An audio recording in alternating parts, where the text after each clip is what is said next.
युग श्रेष्ठ तपस्वी सम्राट आचार्य सन्मति सागर जी महाराज की चतुर्थ पट्टाधीश्चर्या चक्रवर्ती अभिक्षण ज्ञानोपयोगी राष्ट्र संत मम प्राण गुरु श्रेष्ठ आचार्य सुनील सागर जी गुरुदेव की जय। एक बार की बात है, एक शेठ जी अपने छुट्टी के दिन था और गोल्फ खेलने के लिए गए। गोल्फ समझते ना, गेंद होता है और स्टिक से खेलते हैं। और यहाँ दिल्ली में तो बहुत जगह है। जब हम लोगों ने प्रवेश किया साउथ दिल्ली साइड, बहुत सारे ऐसे स्थान थे, सब बड़ी बड़ी गाड़ी लेकर के खेलने के लिए जाते थे। अब वो शेठ जी बड़ी तोंद वाले शेठ जी थे, बड़ा सा पेट था उनका, और वो खेलने के लिए शुरू किए।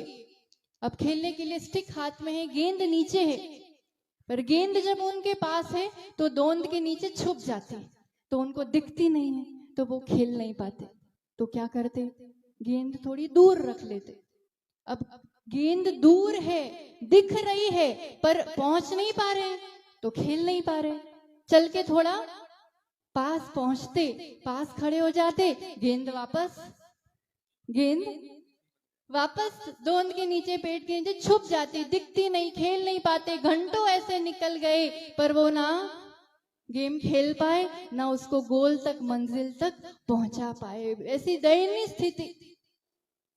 यही हालत आज के इंसान की है, जिनके लोभ का पेट, इच्छाओं का पेट बहुत बड़ा होता है, तो जो पास होता है वो दिखता ही नहीं है, उस पर दृष्टि नहीं है, उसका सुख भोगता ही नहीं है। जो दूर है, जो दूसरों के पास है, वो दिखता है, देख के पाना चाहता है, पर पास तो नहीं है, तो ना उसका सुख भोग पाता है। मेहनत करके, पुरुषार्थ करके जो चाहा था उतना मान लो पा भी लिया, पर अब जो पा लिया उस पर वापस दृष्टि नहीं है। और ऐसे ही जीवन के खेल में आज तक हम अनंत संसार में भटकते हुए, आगे बढ़ते हुए, पर मंजिल तक नहीं पहुंच पाए। क्या चाहते हैं, किसके पीछे भागते रहते हैं? धन चाहिए, धन चाहिए। आप लोग भी पहले कहीं और रहते होंगे, फिर धन बढ़ा और पॉश कॉलोनी में जाना चाहिए, और बड़ा, अब आनंद विहार जाना चाहिए, और पहुंच गए आनंद विहार। बदलते गए स्थान, पर अभी मुकाम तो नहीं आया है, अभी और चाहत होगी। और धन कितना ही बढ़ गया, सच बताना, सुख, शांति, आनंद विहार में आकर भी आनंद कितने प्रमाण में बढ़ा क्या? एक दौड़ लगी हुई है, होड़ लगी हुई है, टॉप 10 मिलियनर्स का लिस्ट भी निकाला जाता है, और उस तक भी कहीं पहुंच जाए, पर जो वास्तविक संपदा है, जो रियल एसेट्स है, सुख, शांति, आनंद, वो कितना किसने बढ़ाया, कितना पाया, उसका लिस्ट बनाने वाला दुनिया में कोई संसारी नहीं करता है। पर आप बताना, अगर उसका मापदंड निकाला जाए, ज्ञान, ध्यान, आनंद, प्रेम, सुख, शांति, उसके सुमेरु को छूने वाले, उसका धन बढ़ाने वाले, उस संपदा को बढ़ाने वाले कौन, उसको पाने वाले कौन? बताओ। हमारे सामने आदर्श प्रस्तुत है कि इस दुनिया की दौड़ में वास्तविकता में किस रूप से क्या पाने योग्य है, कैसे पाया जाता है। A pure, peaceful, complete, happy soul, powerful soul is in front, आप सबके सामने है। और ये कब होता है? जब इच्छाओं की दोंद कम होती है, और जो अपने पास है वो दिखाई देने लगता है, तो जो प्राप्त है, जो पास है, वो पर्याप्त है। और वो इच्छाओं का क्षमन होकर के ही फिर ऐसी दीक्षा होकर के ऐसा मार्ग प्रशस्त होता है, ऐसी महिमा कितने समझ पाते? युवाओं, आप सभी धर्म ध्यान में, गुरु सेवा में लगे हैं, बहुत अच्छी बात है, आदर्श है। क्योंकि युवा आजकल किसके पीछे, एक नौकरी और एक छोकरी के लिए ही पूरी जिंदगी बिता देते हैं। एक डिग्री मिल जाए, बस एक डिग्री मिल जाए, उसके लिए पूरा इतनी ऊर्जा, समय सब खपा देते हैं। दिल्ली में आईएएस बहुत बनते हैं, ऐसा सुना है ना? लौकिक आईएएस तो बन जाते होंगे ज्ञानी, पर यहाँ पर ये अलौकिक आईएएस की डिग्री वाले, जो एक ideal admirable saint, IAS, intelligent admirable saint, ऐसा इंटेलिजेंस के ज्ञान धन को ऐसे बढ़ाया है कि जब जहां जैसा प्रयोग करना, उस विवेक और इंटेलिजेंस के साथ एडमायरेबल है, लोकप्रिय है, जहां उपस्थित हो जाए, ऐसे सभी दौड़े दौड़े चले आते हैं। ऐसे संतता, ऐसे आईएएस बनना, उनके ज्ञान के शोभशम की अभीक्षण ज्ञान उपयोग, ज्ञान ज्ञान ज्ञान ज्ञान ज्ञान, इसके अलावा उपयोग कहीं नहीं जाता है। खुद ऐसे ज्ञान में रत रहते हैं, शिष्यों को सबको भी स्वाध्याय में ज्ञान में लगाते हैं, चाहे कितना बड़ा विहार हो, चाहे कुछ बात हो, विहार करके आए, स्वाध्याय होना है तो होना है।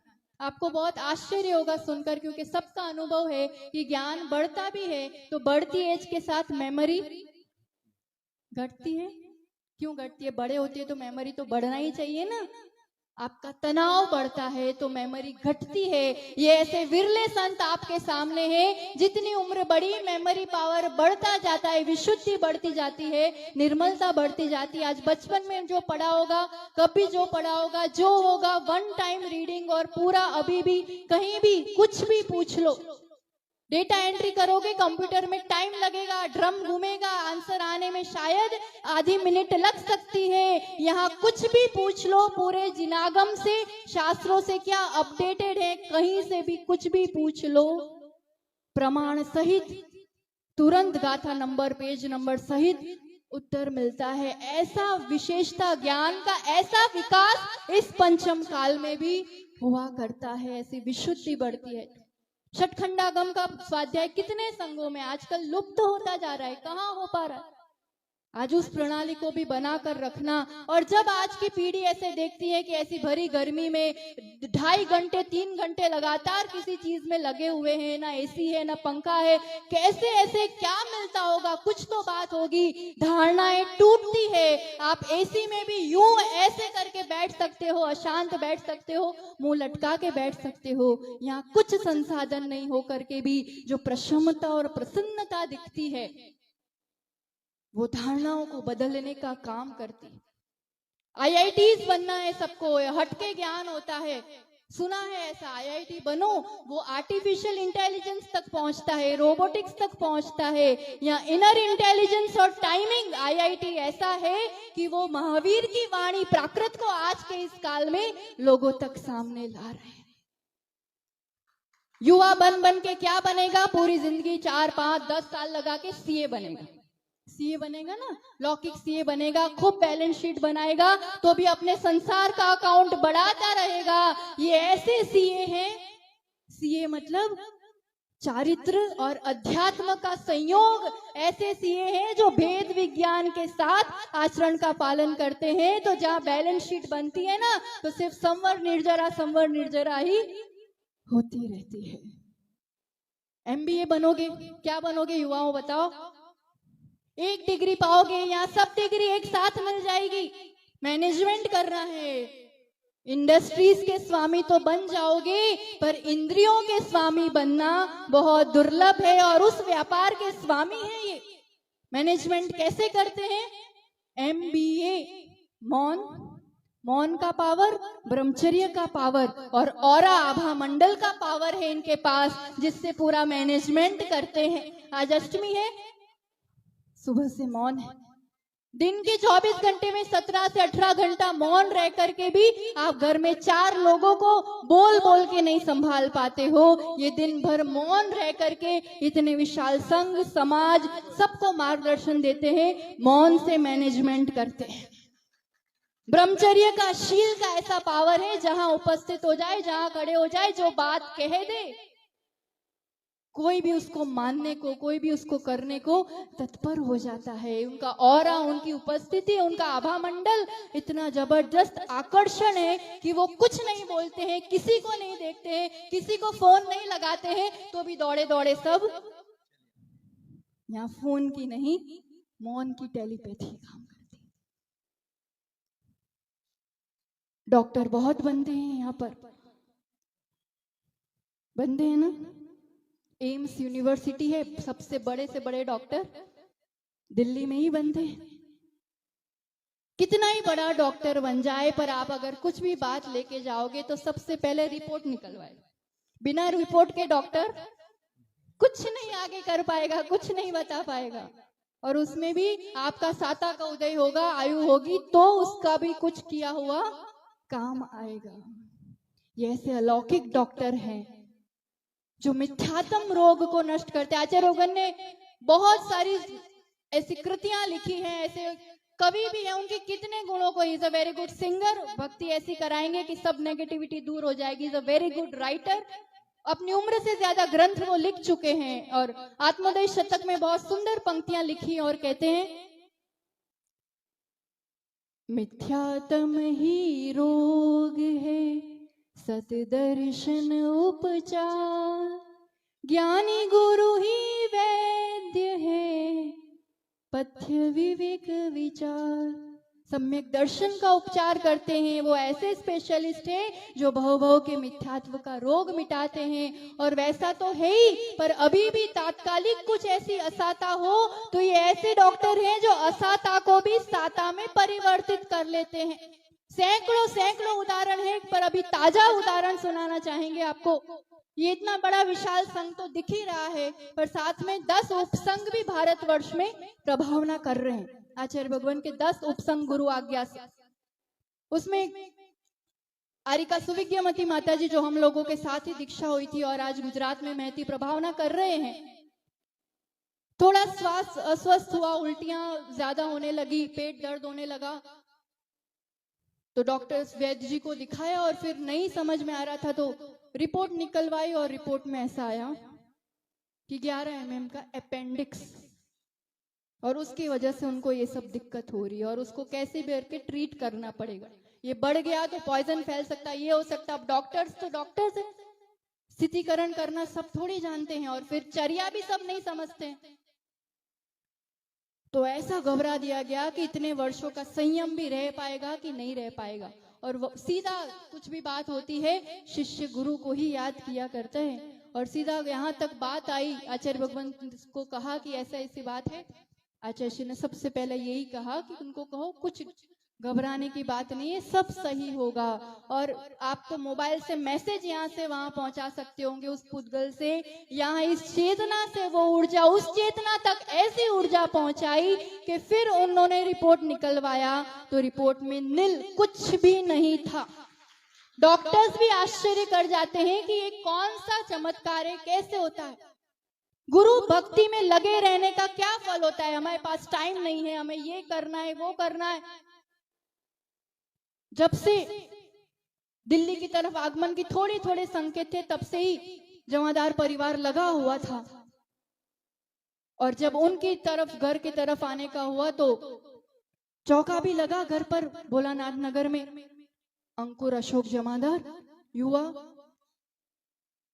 अब 1 दिन हो गए, 2 दिन हो गए, 3 दिन हो गए, आहार सबका बाकी संतों का हो रहा था, आचार्य भगवान का नहीं हो पा रहा था। वो भी सहज, हमें अपनी भक्ति करना है, पड़गान करना है। 1 दिन तो विधि नहीं मिली तो उपास हो गया, दिन बढ़ते जा रहे 5-6 दिन भोलानाथ नगर हो गया, आहार नहीं हुआ। फिर विश्वास नगर, मुझे मेरी भक्ति करनी है। और क्या फल होता है उन दिनों में, थोड़ा एग्जर्शन भी, क्योंकि रोज सुबह से आना रात तक रहना एग्जर्शन था, पर गुरु संगति में थे। कुछ असाधा का उदय आया घर पर, रात को थोड़ा अनईजी फील हुआ, अटैक आया। पता नहीं चला कि ये अटैक है, पर हाँ कुछ हुआ, अच्छा नहीं लगा। सबने कहा चलो डॉक्टर को दिखा दे, सुबह से चलो डॉक्टर के पास चले। नहीं, मुझे गुरुदेव को आहार देना है, आहार दान की ललक देखो, मुझे आहार देना है, मैं कभी कहीं नहीं जाऊंगा। और बात वही, सुबह से वही गुरुदेव के पास पड़गान उस दिन हो गया। आचार्य भगवान का आहार भी हुआ, आहार भी दिया, और फिर अपनी मस्ती में दूसरे दिन विहार भी हो गया। तो विहार पैदल चल के जयकारा हो रहा, तो ऐसा जोर से जयकारा, और अंदर सब डिस्टर्ब होता जा रहा है, पर उनको उसकी कुछ भी खबर नहीं है। उस दिन दूसरे दिन दोपहर को फिर उनको अच्छा नहीं लगा, तो चलो बताते हैं डॉक्टर को। और डॉक्टर को जाके बताया, ही वॉज एस्टोनिश्ड कि ये इंसान चलता जिंदा ऐसे चल के कैसे आया। रिपोर्ट्स निकाली, मोर देन 30% हार्ट ड्राई था, पूरा ड्राई हो चुका था। कोई उसमें ऐसा इंसान चलता फिरता नहीं हो सकता। गुरु संगति, गुरु के ऑरा में रहने का पावर। और फिर भी अब ऑपरेट करना है, उनको नस नहीं मिल रही है, कुछ ना कुछ दिक्कत आ रही है। यहाँ तक बात आई है, आचार्य जी ने इतना ही कहा एक बार और करो, और वहां डॉक्टर्स को नब्ज भी मिल गई, पूरा इलाज हो गया और आज एकदम स्वस्थ है। ऐसे डॉक्टर देखेंगे ये अलौकिक डॉक्टर, ऐसे नेता बनना, ये मोक्ष मार्ग के ऐसे नेता है जो बातों के नेता नहीं है, सिर्फ उपदेशक नहीं है, साक्षात उदाहरण है जो जीवन से बोलते हैं। ये एक पार्टी का पक्ष नहीं रखते हैं, यहाँ कोई पंथवाद नहीं है, सिर्फ वीतराग पथ परोसा जाता है। तो आप सबसे यही कहना चाहेंगे कि आप तो आओ, और सबसे पहले यहाँ जितने भी बैठे हैं ना, अपनी पीठ थपथपाओ। बस 1 मिनट में बात को विराम देंगे। पीठ थपथपाओ जोर से, ऐसे करो, बाजू वाले की भी। क्यों कराया ऐसा, बोलो। यू डोंट फील ग्रेट और गौरवान्वित फील नहीं हो रहा है कि मैं इस संगति में यहाँ बैठा हूँ, और यहाँ आपके लिए तो इसलिए कि पूरी दिल्ली में महावीर जयंती के पहले से भ्रमण चल रहा है, पर सबसे ज्यादा समय किसको मिला? एक सहज भावना रख करके इतना लंबा समय आपको मिला है। इसकी कद्र करो, इसकी महिमा समझो, खुद आओ, दूसरों को लाओ, और सबसे बड़ी बात आज की पीढ़ी को लाओ। उनको बताओ कि सब डिग्रियां हैं इनके पास, तुम जो चाहते हो सब है इनके पास। एक बार दर्शन करो। सब कुछ पढ़ते हुए करते हुए भी जब गुरु जीवन में होंगे, धर्म जीवन में होगा, तो फिर उसका एक अलग ही स्वाद और निखार होगा। इसलिए उस पीढ़ी को लाने का पुरुषार्थ करो, सभी व्यस्त लोगों को लाओ और इनको भी यहाँ से ले जाओ। कहाँ ले जाओगे? कहाँ ले जाओगे? और तो कहीं नहीं आएंगे। पड़गाहन करके अपने कोठी तक, अपने घर तक ले जाओ। ये वो चरण है जो लाखों रुपए दे करके चरण नहीं आते हैं वहां।